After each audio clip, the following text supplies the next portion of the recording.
Olá para você! Está começando o conteúdo extra desta semana. Hoje é sexta-feira, dia 10 de outubro de 2025.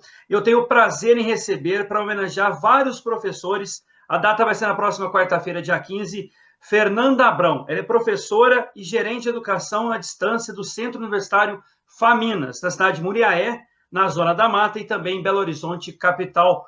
Fernanda, muito obrigado por ter aceito o convite, disponibilidade do seu tempo. Como que foi para você a escolha da profissão professora?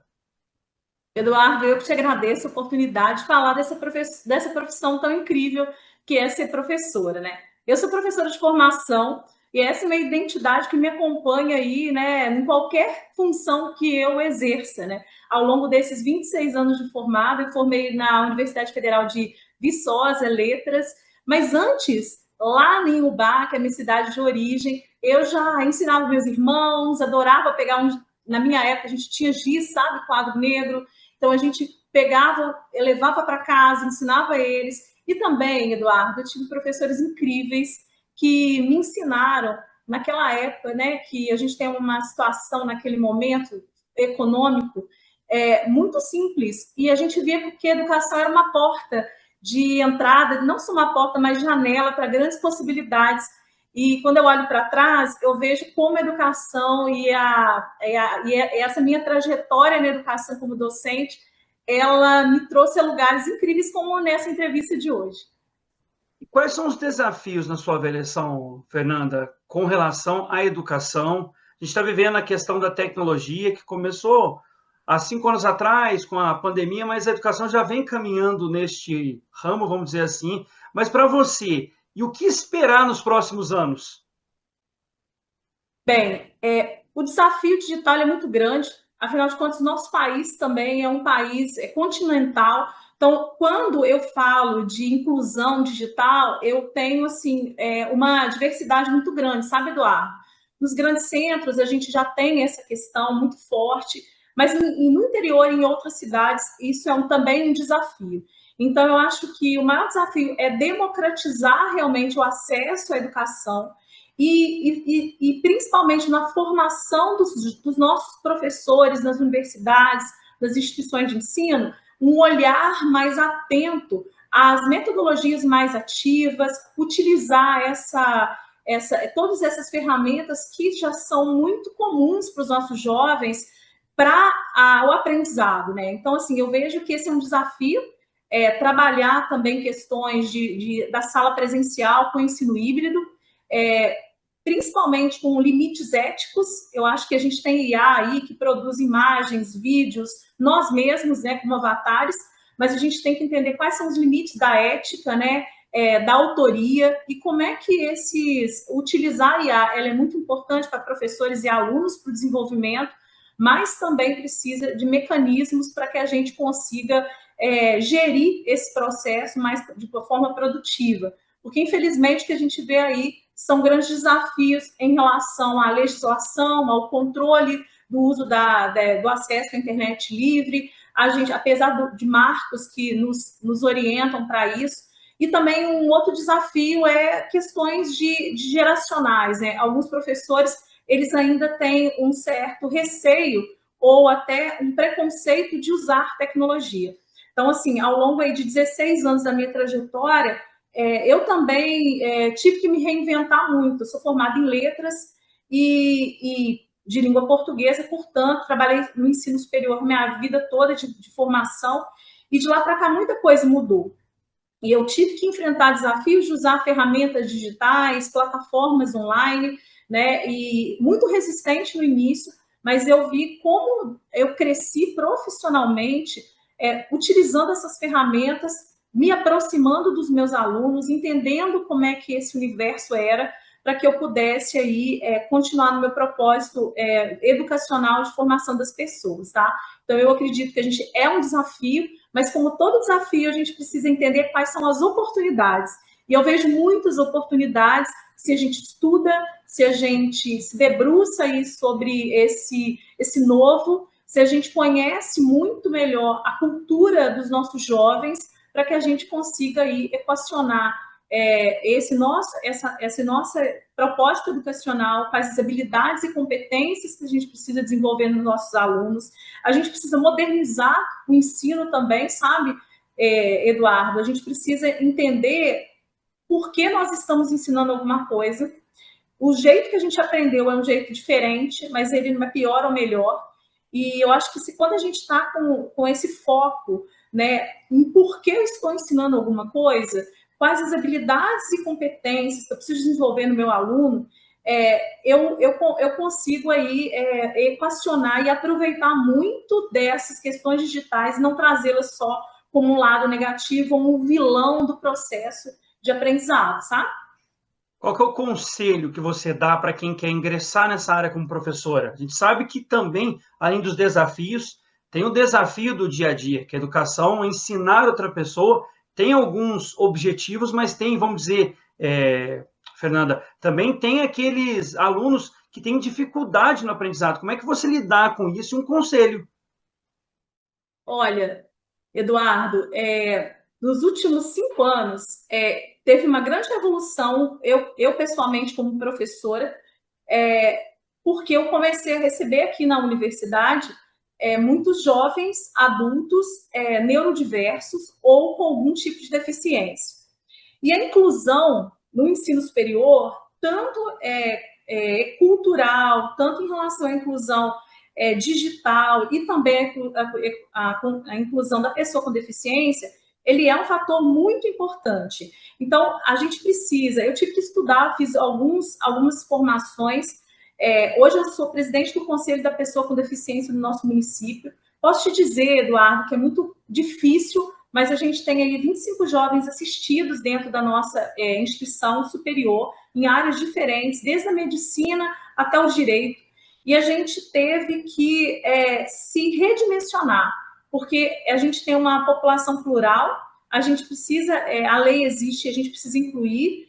Então, eu acho que o maior conselho é a gente estar aberto a aprender o tempo todo. É a gente não ficar fixo apenas numa formação que a gente teve anteriormente, mas se abrir para novas possibilidades, para inovação. Principalmente, eu acho que como professora, buscar aí mediar, dar mais protagonismo aos nossos estudantes, entender os cenários e estudar bastante. Então, assim, quem quer ser professor precisa gostar de pessoas, Eduardo, precisa gostar de pessoas, precisa ter um olhar sensível. Se a gente fala muito de IA, hoje eu trabalho com tecnologia, né, na educação, a gente fala muito de tecnologia, mas todos os grandes eventos que eu fui, o maior ativo é a questão do olhar humano, o olhar para o outro, porque a IA vai substituir inúmeras profissões no futuro e no presente também. Como formar pessoas para essas novas gerações, né? O que a gente precisa entender o que vai diferenciar sempre é essa característica humana. Então, as competências comportamentais. Então, para um professor hoje realmente atuar de uma forma, né, prazerosa, ou afastando de problemas de saúde mental, por exemplo, até questões relacionadas com a questão do próprio valor que ela recebe, né, questões salariais, a gente tem que estudar e estar aberto a todas essa gama de possibilidades e olhar realmente o propósito que você tem como educador. Nem todo mundo consegue ser professor, Eduardo, porque eu preciso ser muito abnegado, eu preciso me dedicar ao outro, eu preciso estudar bastante, e aí é por isso que, infelizmente, eu tenho cada vez menos um número pequeno de pessoas buscando a educação, né? E diferente do que os outros pensam, a profissão do professor, ela não vai acabar, porque esse contato com o humano, eu lido com educação à distância, mas eu tenho várias IAs que me ajudam no relacionamento, na produção, mas o aluno precisa do contato com esse outro que é a sua referência. Então, é muito importante a gente buscar valorizar essas habilidades e competências que o ser humano tem e também traçar de uma forma muito mais personalizada a trajetória de cada estudante. Hoje, a gente não tem mais, Eduardo, como fazer que os nossos alunos sigam uma única cartilha. Nós temos inúmeras outras fontes aqui, né, de conhecimento, de ferramentas que nos ajudam a aprender. Então, o que o professor precisa ser não é esse centralizador que a gente já vem falando há muito tempo, desde a década de 90, 80, mas a gente precisa ser um sujeito capaz de mentorar, de fazer curadorias. Nós, com a inteligência artificial, a gente que produz conteúdo, a gente que ensina a inteligência artificial a fazer coisas. Então, assim, o professor é esse fator de diferença, é esse sujeito que faz diferença no desenvolvimento das pessoas, tá? Porque não é simples, como a gente conversou antes, mas é um desafio maravilhoso que eu não abro mão, por mais que eu tenha aí hoje outras áreas, né, que eu atuo de gestão. A minha trajetória é marcada pela coragem de transitar entre ensinar e gerir. Eu sempre me vi como alguém que constrói pontes, professores, estudantes, instituições. Então, assim, eu acho que a minha atuação tem sido desenhada pelas experiências de aprendizagem minhas também, significativas, em que eu conecto tecnologia, inclusão, qualidade acadêmica. Então, para mim, a inovação só faz sentido se ela for muito humana, sabe? Eu vivi na prática inúmeros desafios de desvalorização de professores, das mudanças tecnológicas aceleradas, da necessidade de engajar novas gerações. Eu acho que cada um desses desafios acabou virando um combustível para eu pensar diferente. O professor precisa pensar diferente. E, às vezes, naquele momento, o aluno não entende, tá? Então, o meu propósito hoje, ele é de resgatar o valor da educação como esse espaço de pertencimento e recomeço, sabe?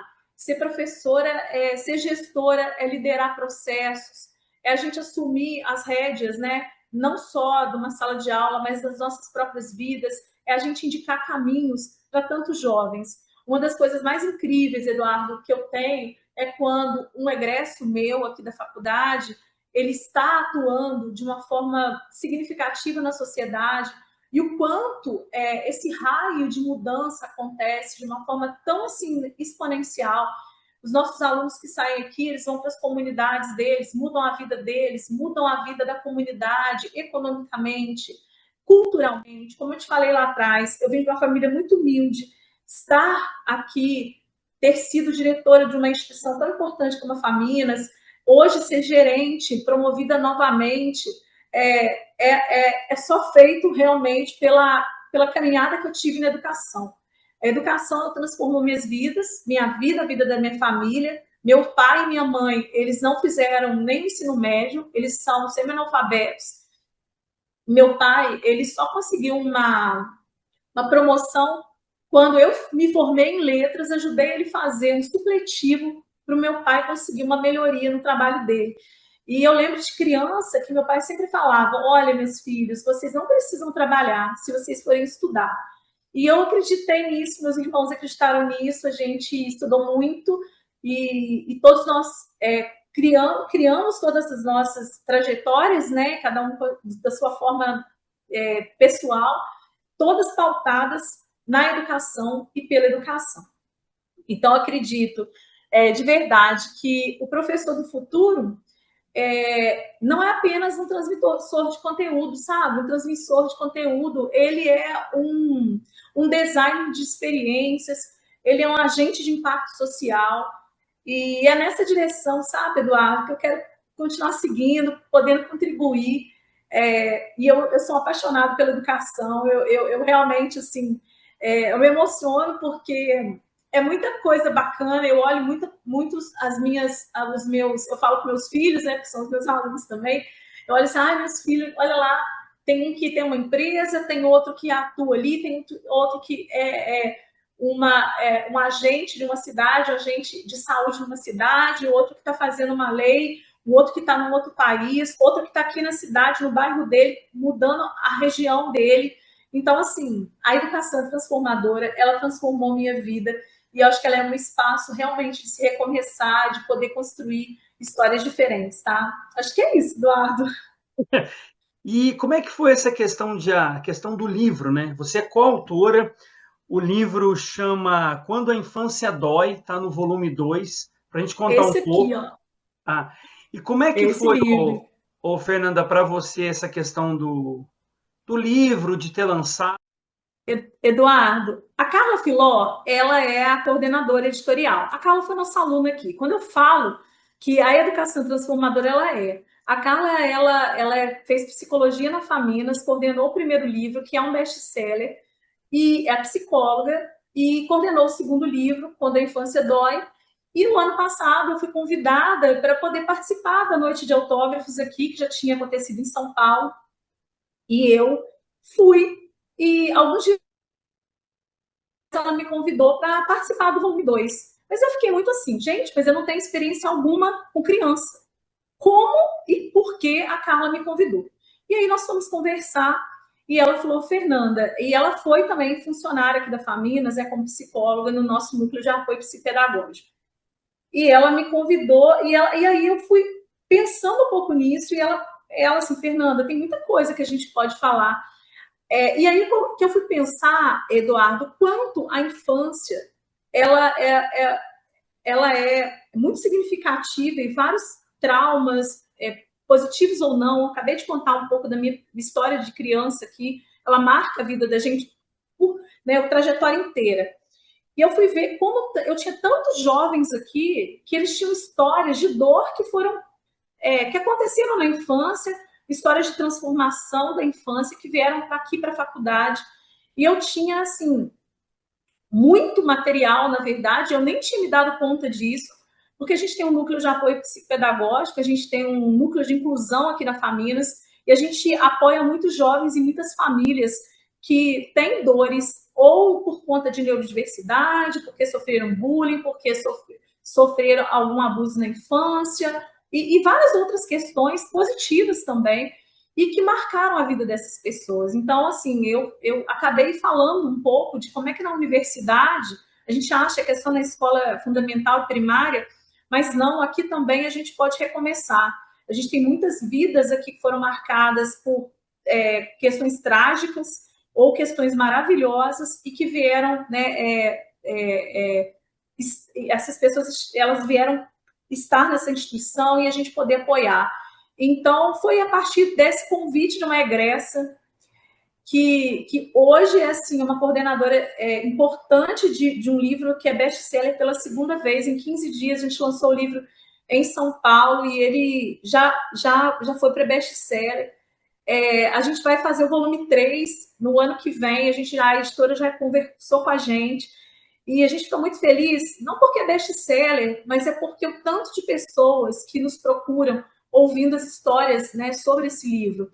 Esse livro ele é composto por pessoas profissionais da psicologia, da psicopedagogia, do direito, da nutrição. Então, assim, é um livro que ele tem um recorte muito grande, muito importante, porque inúmeros profissionais de áreas diversas, de uma forma muito interdisciplinar e transversal, vão falar de como é que esse ciclo da infância e como a gente trata as crianças até achando que é o mundo ideal da infância, né? Que é o lugar que nós somos mais felizes, a infância como um lugar, né, de aconchego, que não é, na verdade, infelizmente, para todos dessa maneira.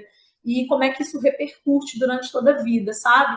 Então, é aquilo que eu te falei antes, sabe, Eduardo? A gente precisa se humanizar, enxergar como as dores das pessoas, elas ecoam em atitudes e comportamentos no futuro, e como educadores, como professores, não podemos nunca ficar desatentos a comportamentos, a atitudes, a posturas que têm um fundamento. Então, esse livro são para as famílias que precisam entender como a gente pode identificar certas situações com as crianças, por exemplo. Ela serve de guia aí para profissionais também que queiram tanto da educação quanto da área de saúde, da área do direito, para entender como é que a gente pode intervir. E é por isso que eu acho que tantas pessoas se interessaram a ler esse livro, e o volume 1 também, porque ele toca muito na gente, na minha infância, acredito que na sua também, né? A gente tem histórias da nossa infância que nos marca pelo cheiro, pelo gosto, por situações do pé no chão, às vezes, do giz que eu te falei que eu carregava no bolso, e essa é uma memória afetiva que às vezes é positiva e às vezes não. Então, eu estou muito feliz, muito grata por ter participado disso e ter me redescoberto também, né, como uma outra viés. Por isso que eu te falei, a gente precisa se reinventar, a gente precisa, como professor, se abrir as possibilidades, né, e porque é assim que a gente evolui também, né, Eduardo? Fernanda, muito obrigado pela sua atenção aqui com a gente no conteúdo extra dessa semana, em homenagem a todos os professores, uma vocação ser professor. Quero que você deixe suas redes sociais. Quem quiser comprar o livro, a gente vai pôr aí o site embaixo do nosso programa. E parabéns aí pelo livro e também pela profissão de professor. Beleza, obrigada mais uma vez pela oportunidade de falar de um tema que eu gosto tanto, sabe, Eduardo? E minha rede social é Abrão Fernanda e no LinkedIn também. E a gente vai deixar o link para quem quiser, mas a Amazon está sendo vendido também e outras na editora, né, na Literary Books também podem ser adquiridos os livros, tá? A gente agradece muito a oportunidade também de falar desse tema que hoje está muito atual, né?